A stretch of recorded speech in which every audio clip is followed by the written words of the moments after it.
निवृत्तीनाथ महाराजांच्या पालखी सोहळ्याचा विस्तार आणि विकास व्हावा आणि महाराष्ट्रभर त्याचा प्रचार आणि प्रसार व्हावा या पवित्र आणि उदात्त हेतून आपल्या नाशिक जिल्ह्यातील म्हणजे उत्तर महाराष्ट्र हा जो चॅनल आहे या चॅनलच्या माध्यमातून याच परिसरातील भूमिपुत्र प्रयत्न करतायत।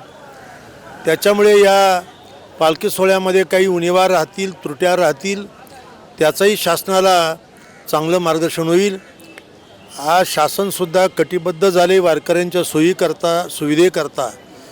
तेव्हा अशाही परिस्थितीमध्ये या चॅनलमधून जे काही आज लोकांपर्यंत विचार पोहोचणार आहेत, मग ते प्रबोधनात्मक असतील, वारकऱ्यांच्या मूलभूत सोयींचे असतील, आरोग्याचे प्रश्न असतील, सुरक्षेचे प्रश्न असतील, या सर्व प्रश्नांची तड या चॅनलच्या माध्यमातून लागेल अशी मला खात्री आहे।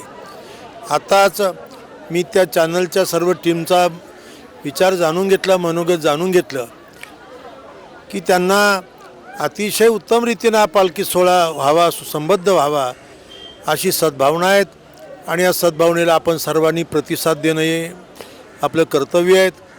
माझ्या शेजारी वारकरी संप्रदायाचे एक थोर अभ्यासक आणि इथे त्र्यंबकेश्वरमध्ये ज्यांची वारकरी शिक्षण संस्था आहे असे गणेशकर महाराज आज उपस्थित आहे, त्यांचीसुद्धा तीच भूमिका आहे।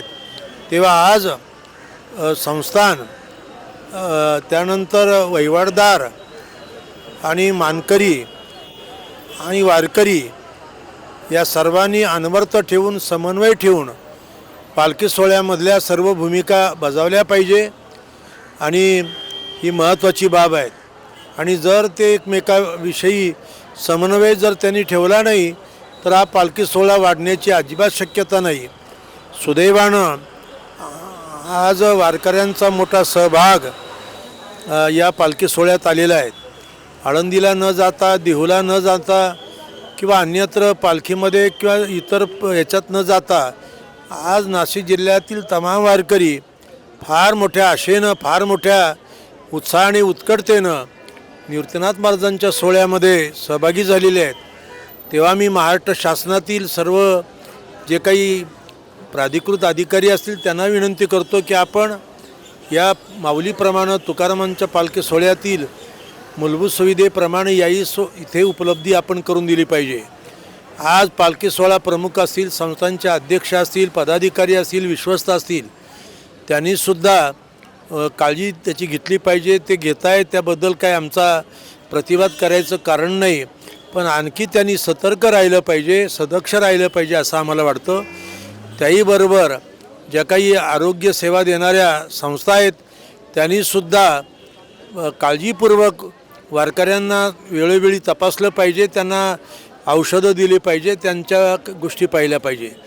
शासनाने आता टँकर दिलेत, दिंड्यावाल्यांचे टँकर आहेत आणि अजून पावसाळा खऱ्या अर्थानं सुरू नाही, तेव्हा यावर्षी पालखी सोहळ्यामध्ये पाण्याचा तुटवडा होण्याची शक्यता आहे। तेव्हा टँकरने सुद्धा योग्य रीतीनं आपली सेवा बजावली पाहिजे। माझं एवढंच मत आहे की आज मानकरी आहेत काही, त्या मानकऱ्याने सुद्धा मनाचा मोठेपणा ठेवून सर्व वारकऱ्यांना समजून घेतलं पाहिजे, त्यांची काळजी घेतली पाहिजे, विचारपूस केली पाहिजे आणि पूजाधिकारी, संस्थान पदाधिकारी, अध्यक्ष, सोहळा प्रमुख आणि वारकरी संप्रदायाच्या ह्या ज्या दिंड्या आहेत, आज 50 ग्रुप बरोबर चालत आहेत, त्या सर्वांना वेळोवेळी विचारलं गेलं पाहिजे, सांगितलं गेलं पाहिजे। सर्वांनी मिळून निवृत्तीनाथ महाराजांचा हा पालखी सोहळा वाढवावा, विस्तारित करावा, विकसित करावा आणि संत निवृत्तीनाथ महाराजांच्या सेवेचं महान पुण्य संपादन कर, एवढीच मला या ठिकाणी आज आवाहन करतो। आणि या उत्तर महाराष्ट्र चॅनलला मी धन्यवाद देतो की त्यांनी वेळोवेळी आणि वारकऱ्यांच्या समस्या जाणून घेऊन प्रशासनाच्या आणि संस्थांच्या लक्षात किंवा ते निदर्शनात त्या गोष्टी आणून द्याव्यात, एवढंच या निमित्ताने सांगतो।